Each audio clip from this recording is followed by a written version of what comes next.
After a good performance but eventual loss in Washington, how close is Barry Trotz to ending the great veteran experiment and kicking off a Preds rebuild? For the love of God, we are going to talk about that on today's Locked On Predators podcast.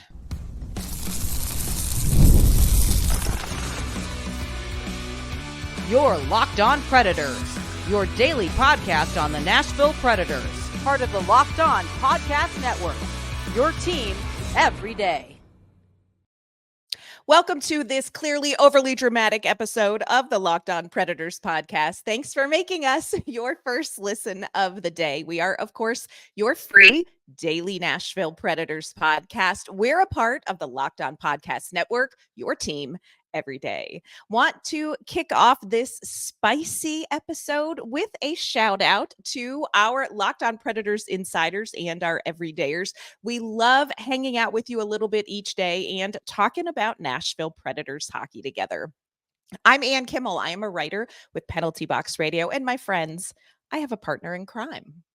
You do. I'm Emma Lingen, and I'm the Predators site editor and reporter for the Hockey News.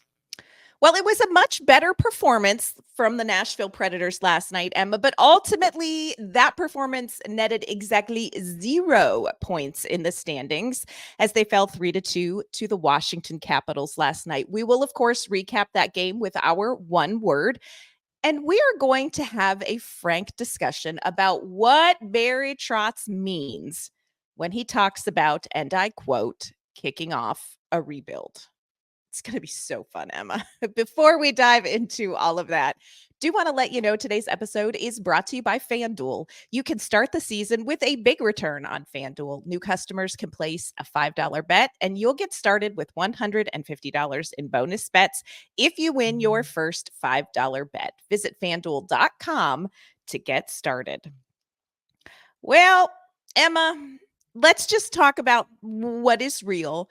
Much better performance from the Nashville Predators against the Washington Capitals last night. And yes, I emphasized the 0 standings points, but my one word for last night's game was moral victory / no points. This was such a better performance than what we have seen from this team in a really long time. Tons of net front traffic. They were battling net front. Shout out Mark Del Gaizo, who has decided that if I'm going to score my first goal, I'm going to try to do it on my back behind the net under a pile of other players. So great battling. Preds had 35 shots on goal. They had 13 high danger chances. They ended the game with a really strong push in the third period. The penalty kill is like cooking, but they still didn't get the win. So for me, yes, you know what? At this point, I am going to take the moral victory because I'm a optimist, and I think you want to see improvement. This was one game. I think what we see tonight will be important too. Emma, what is your one word to describe what we saw last night against the Caps? I'm going to go with respond, because this team responded. After the disaster that was against the LA Kings on Monday, they really could have gone one of two ways. If you don't want to be defined by that loss to the Kings, then you sure as heck better be able to respond and show that that was not who you are. And they took a step in doing that against the Capitals. Again, I understand a lot of fans are frustrated and they don't want to hear moral victories or anything like that. I kind of picked that word just to poke the bear. You know what? At this point, and again, we all know that I'm the resident pessimist here at Locked On Predators, and I still was very encouraged by the performance, and I will take that moral victory because, quite frankly, they're playing. We talked about this on yesterday's show, that this is a really, really hot Washington Capitals team. They are. And the Predators were able to hold them to 3 goals, where, their last several games, they've scored 5 or more. So, I mean, they were able to hold them in 3 goals. UC Saros, big part of that. Amazing. But also the penalty kill was fantastic. Again, not saying that there weren't things that needed to be worked on, but I think that this was the kind of mature response that you would expect after what happened, or that you would want to see after what happened Monday against Los Angeles. They're actually finishing chances, they're following through on plays, they're not giving up on plays. They were actually driving to the net.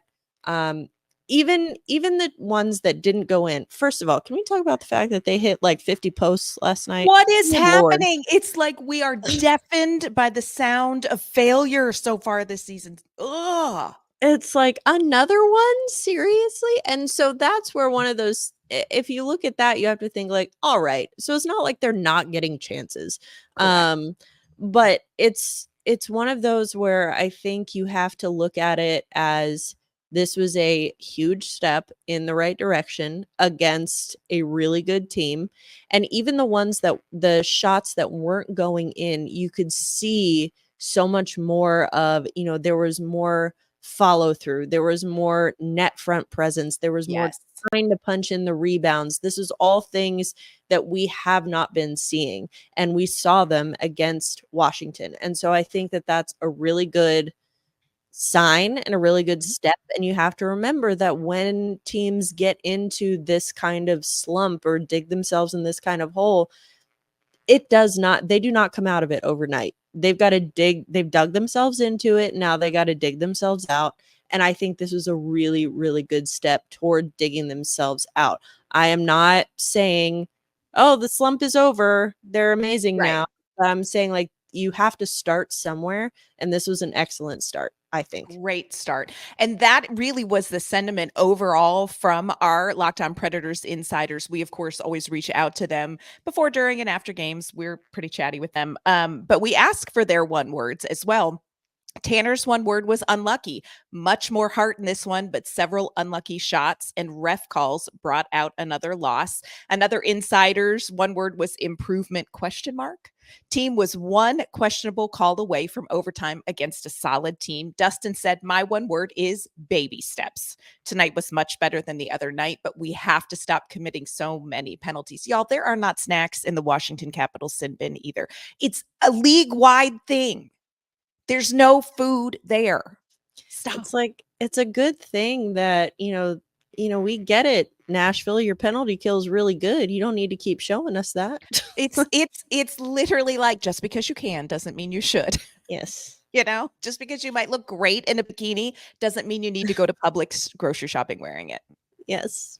Something to think about. The Preds right now, 4-8-1. And Emma, let's talk about the giant Barry Trotz elephant in the room.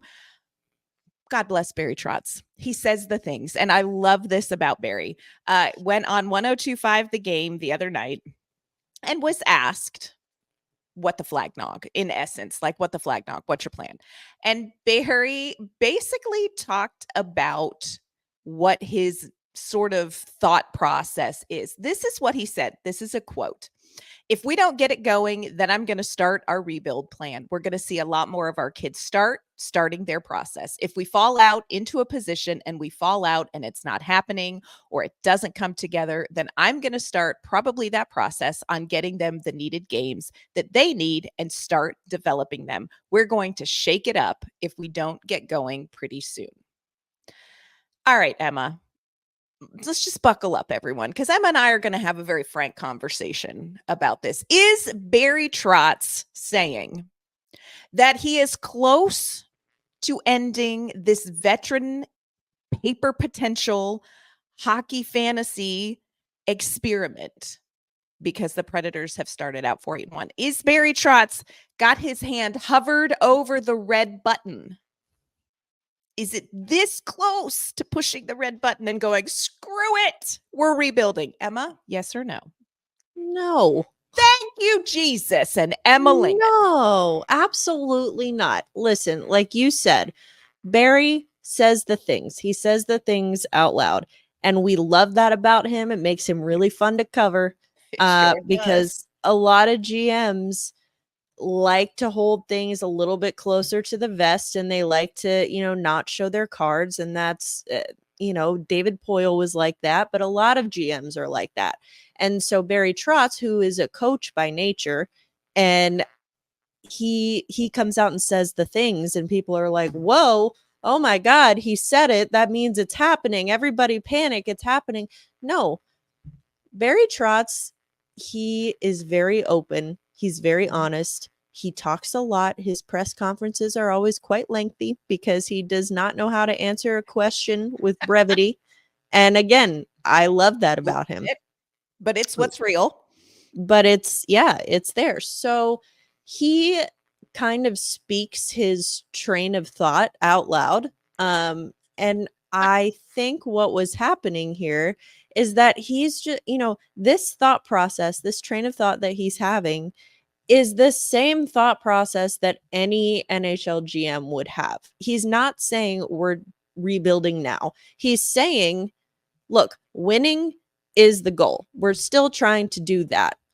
But I acknowledge that there are other options on the table. And if this continues, and I don't just mean continues for like 2-3 more games, I mean continues for like 2-3 more seasons, then we start and we're like, okay, this did not work, back to the drawing board, then we begin the rebuild.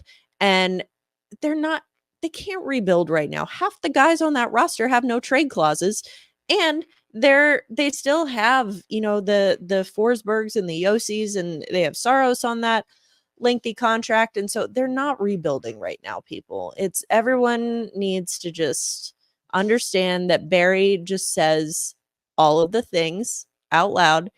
And I will add one other possible take on this, and I'm not sure if this is what's happening, but I'll say I would not be surprised if this is what was happening.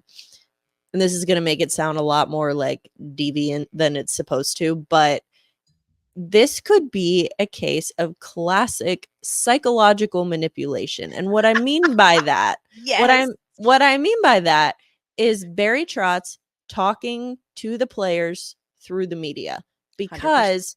He is a coach by nature.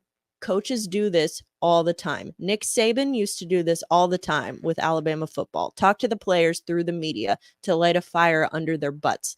And that, I think, is what's happening here, because as part of that rebuild conversation, Barry said, look, we've got guys in Milwaukee. We really like the system we have. We've got draft capital. We've got all this. We've got Fedor Svechkov. He could be up here by Christmas.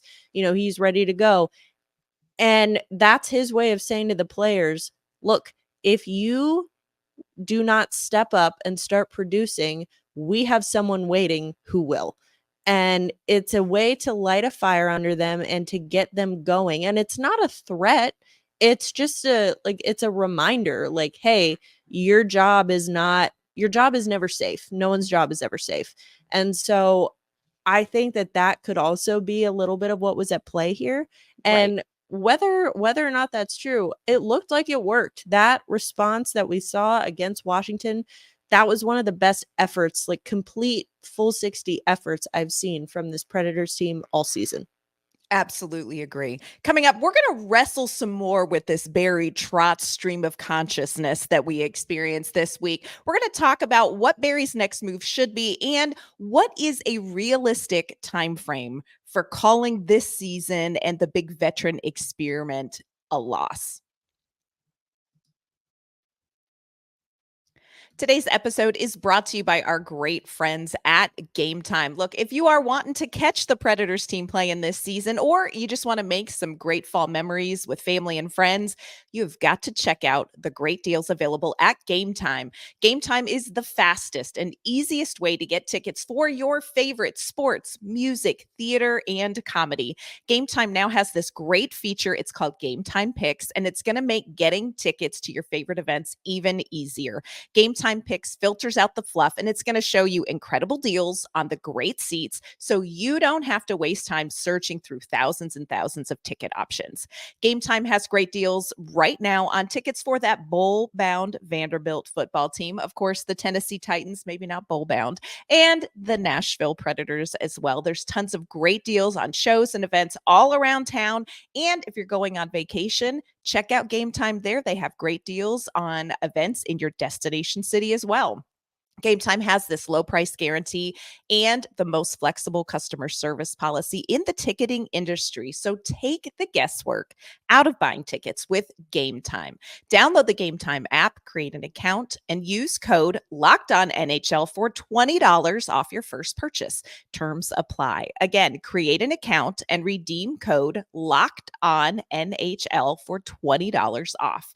Download Game Time today. What time is it? Game Time. Today's episode is also brought to you by our friends at FanDuel. Get ready to tackle the NFL action with FanDuel, America's #1 sportsbook. Because right now, new customers can bet $5 and get $150 in bonus bets if you win.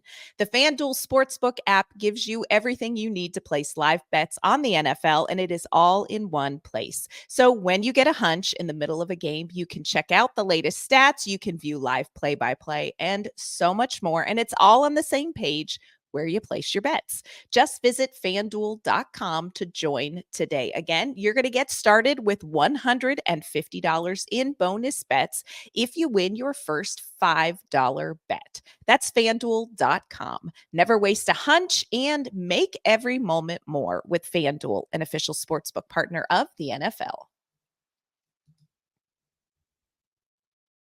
So, Emma, we were talking about Barry Trotz's stream of consciousness on 102.5 the other day. God bless. I love Barry Trotz. Some things that he said, just kind of explaining where he sees the team now. He said concerned. He referred to the game whack-a-mole as far as issues coming up, which I love that visual. Great game. Talking about instead of relying on structure, there's kind of some panic after mistakes. The team has been a perimeter offensive team. I don't think we saw much of that last night. So that is a great start. And something that you and I have preached on this show, some people agree, some people don't. We sleep fine at night, is we talk about patience. And we've talked about this since July 1st, y'all. Gonna need to be patient. And I think you and I talk about it in one sense. Be patient as this team develops chemistry. They learn each other. They get comfortable. But patience means a different thing for a general manager than it does to a fan base. And I will never forget, John Hines had a conversation at one point talking about how a coach views the season. Fans tend to view things game by game, which means that fans ride a roller coaster. We're up, we're down, we're up, we're down. Coaches tend to look at things in chunks. So, for instance, John Hines talked about we tend to look at things in thirds. So, these next 25, 30 games, what's happening here? What's the pattern we're seeing? What do we want to accomplish in that chunk?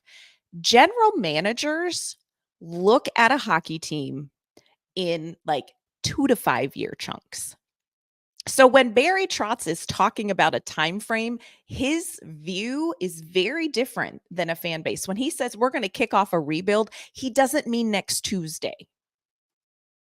He means I'm looking at this as we're going to give this move, this offseason time, but I know what the next plan is. I know what the next step is, and he already has one eye on that. So he feels comfortable talking about it. And again, the logistics mean Barry Trotz looks at things very differently. You meant contracts. We may want to start a rebuild, but I've got my little Post-it note of contracts here. I love Brady Shea. 7 years, $7 million. Any takers? No, right now. Steven Stamkos, 4 years, $8 million. Any takers? Probably not right now. And not that is a reflection on their value and contribution. I'm just saying that there are logistics here. It's not like he can be like, you know what we're going to do? We're putting Stamkos on waivers and we're bringing up Fedor Koff. Yeah. Come on, y'all. No, I think you have to, like you said, I think that's great. And I remember that John Hines talking about that. And I thought that was very insightful because so helpful. It's general managers, they have to be thinking several steps ahead. They have to. I know that we talk about it a lot. It's like a lot of the coach speak and player speak is, oh, one game at a time, all of that. General managers do not think that way. They can't think that way. And so, and we've talked about this, that like there is a long-term plan. We talked about this when he went and signed all these guys in the offseason. There is a plan. He did not leverage any of the future to start this plan. And all that this plan did was open the window a little sooner, I think, than people maybe expected. That doesn't mean this is not a do or die year for Nashville. It's not like you look at teams like Winnipeg, for example, and they've got a roster full of guys on expiring contracts, and they're doing very well this year. But it's like, oh God, after this year, what's gonna happen? What's gonna happen? And so I think that Nashville is not in that situation right now.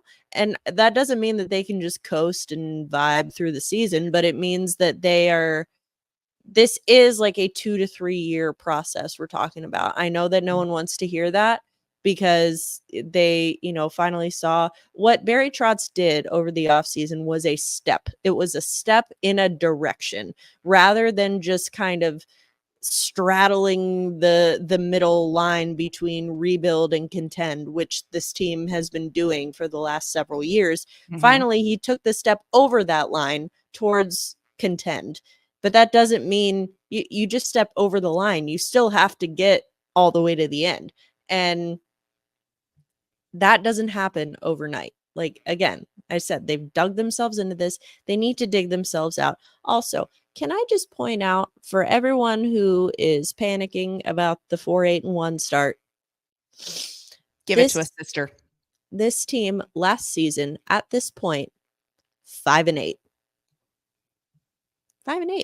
So I'm just saying that I understand that the expectations were much higher coming into this year, so it makes it feel worse, but it's really not. And Barry Trotz and Andrew Brunette, I will say Andrew Brunette specifically, has been able to prove to us that he can pull these guys, he can pull something out of these guys, pull them into the fight, and bring them out of these tough starts. Now, don't love that the rough starts are becoming a pattern here, but that's a separate issue.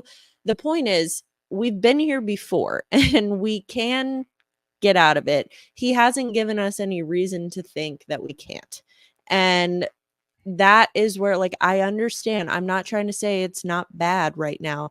Some of that was a very rough game of hockey to watch on Monday against LA. I'm not trying to sit here. I'm not trying to sit here and be like, guys, come on, it's not that bad. It was bad for sure. For sure. But we're now seeing, like, sometimes it's got to get worse before it gets better. And I think that's what we're seeing now. The real test will be, can they keep building on the effort that they showed last night against Washington, which was really, really strong, I thought, and, kind of string together games like that. Even if I know people don't want to hear this, but even if it's not stringing together wins, it's stringing together good, solid efforts, because that's what we had not seen so far this season. Yeah. And for people who are going to say, yeah, but the only way the Predators came back and got in the playoffs was that, 18 game point streak, 19 game.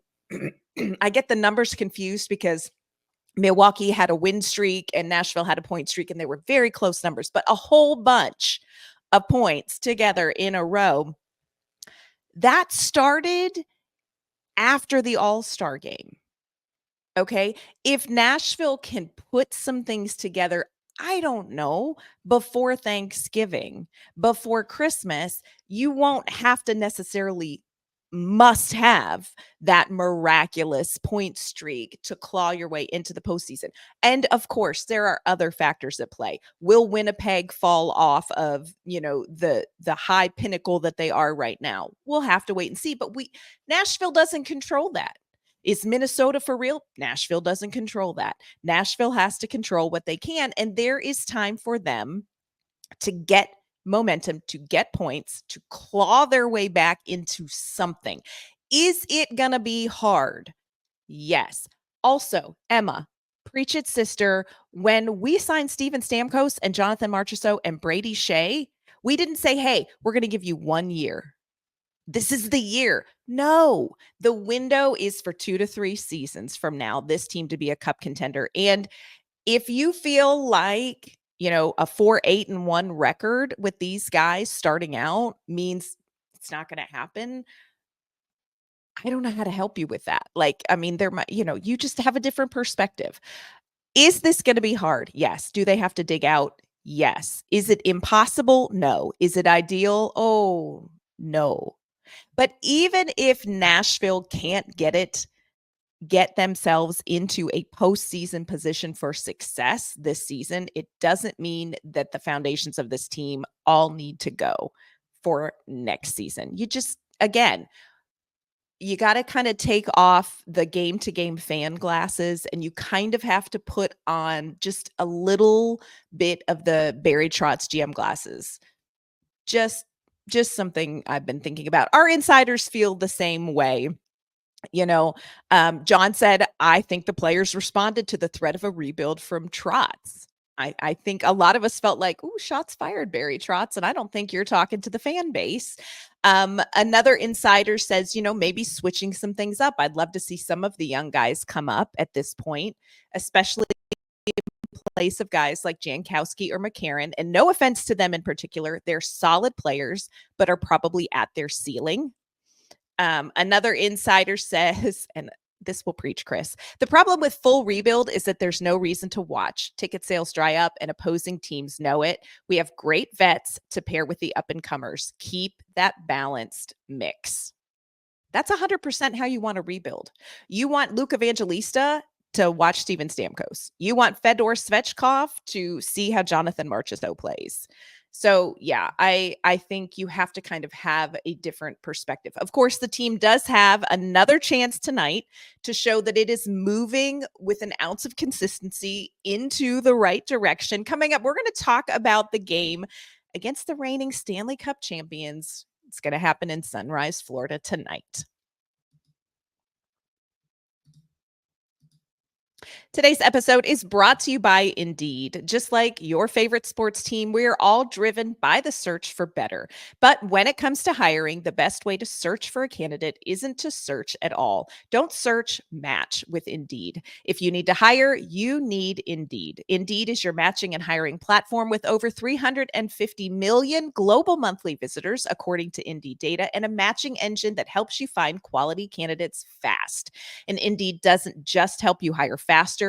93% of employers agree Indeed delivers the highest quality matches compared to other job sites, according to a recent Indeed survey. Leveraging over 140 million qualifications and preferences every day, Indeed's matching engine is constantly learning from your preferences. So the more you use Indeed, the better it gets. Listeners of this show will get a $75 sponsored job credit to get your jobs more visibility at Indeed.com/lockedon. Just go to Indeed.com/lockedon right now and let them know you heard about Indeed on this podcast. Once again, check it out at Indeed.com/lockedon. Terms and conditions apply. Need to hire? You need Indeed. Emma, I do kind of want to just briefly address maybe the elephant in the cyber room before we move on to kind of talking about the Florida game. And I know that we're pretty patient. You talk about you're the resident pessimist, but I think you're a realist. I tend to be more optimistic, but also I see what's going on.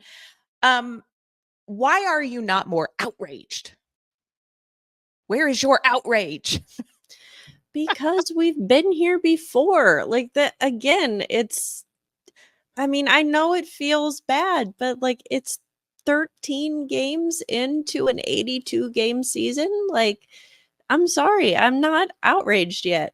I have moments of outrage when I'm watching some of the decision making that's happening on the ice. But I also, the reason I'm not, all is lost, is because this team, I see what the problems are, but I do believe that this team can dig themselves out of it. and they have time to dig themselves out of it. I understand it's not ideal. You don't want to start from behind. That's not a recipe for sustained success. I'm not trying to say that this is nothing to be upset about. It's But terribly disappointing. This is a it's terribly disappointing start. Yeah. It is. But I think that I am confident that this team has the pieces and has the talent and has the work ethic to pull out of it. Yeah. And certain teams I would not feel as confident. But this team I do. Yeah. And again, I go back to the great Kimmel wisdom, feelings are like farts. It's an indicator of something.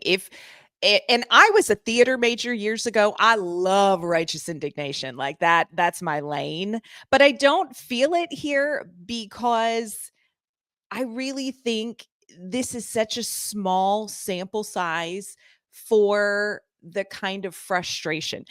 And I get it. It's terribly disappointing when you feel like they need to fire the coach. Barry Trotz needs to go. He doesn't know how to be a general manager. We need to sell. We need to scrap everything and rebuild from the ground up. Those are all avenues that you could take. But I also think those feelings are probably an indicator that you really, really had high expectations for this team, and rightly so. And it's super disappointing, and rightly so. But maybe the answer isn't the answer that comes from a place of deep rage. I'm just throwing it out there. Something to chew on, y'all. Let's look ahead to tonight. Emma, again, playing Stanley Cup champion Florida Panthers. Matthew Tkachuk, who, just off the record, Emma and I think really didn't super impress us in the Amazon Prime documentary, but that's neither here nor there.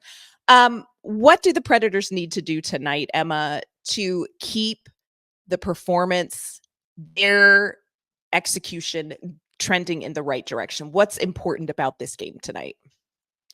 I think it's important that they keep communicating with each other. I think it's important that they continue to limit scoring chances for the other team the way that they did with Washington last night. I was very impressed by that. And or not even just limit the chances, but like be able to, I don't know, just kind of calm down, tone down a high octane offense. And I think that they're going to need to do that, not have those defensive breakdowns. You can't let guys be, and I saw improvement in this against Washington, but can't be giving up all those odd man rushes, the breakaways, things like that.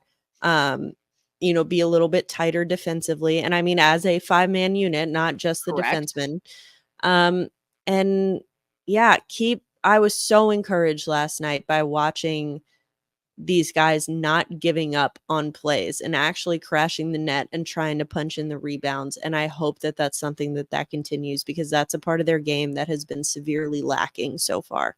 Mm-hmm. And Florida is another high scoring team. They're 6th when it comes to goals per game.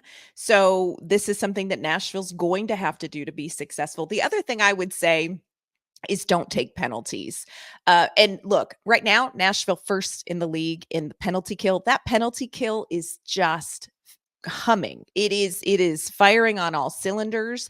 But Florida is 7th in the league on the power play. They've got some really good players on that power play. So let's not take as many penalties as we saw in the Washington game. I like, again, just because you can wear a bikini and look great doesn't mean you do it in Publix grocery shopping. You don't have to show off the penalty kill every game. So I do think that that's really important. I think they have to go in with that same battle mindset.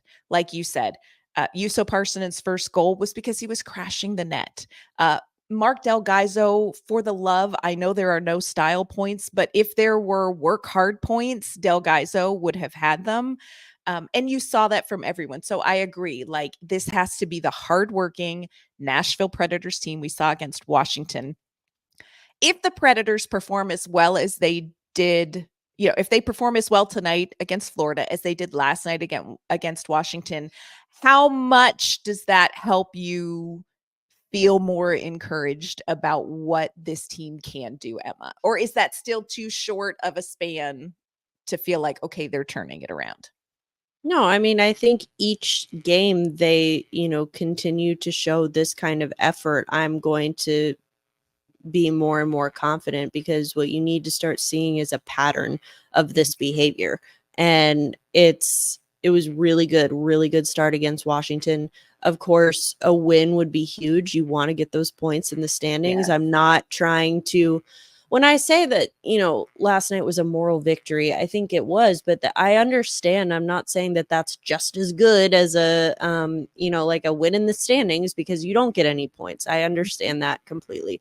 But if they can come away from this back-to-back, this really difficult road back-to-back set with a point even, I think that, and if they play the way that they did last night, then I will be satisfied and I will be confident that they can, keep building on that going forward. Yeah. If they play tonight the way they did last night, I feel like they give themselves a chance against any team in this league on any given night. There are no guarantees in hockey. San Jose can beat anyone anytime. We know that. And, great teams like the Florida Panthers can lose to a team at any given night, but Nashville has to bring their best game. And so far, what we saw against Washington really was their most complete game. So we need to see that on the ice tonight in Florida as well. Of course, Emma and I will be here tomorrow to recap that game and let you know what we saw. Were the Predators consistent in their performance? We'll talk about it tomorrow as well. Before we sign off on today's episode, though, Emma, will you let everyone know where they can find you and they can find your work? You can find me on social media at Emma_Lingen, and you can find my work at the Hockey News. And you can find me on social media at ANK_Mama on Ice. You can find my work with Penalty Box Radio. That is going to do it for this episode of the Locked On Predators podcast. We thank you for making us your first listen of the day. Hope you'll jump back in tomorrow with us as we recap tonight's game. In the meantime, hope you have a great day.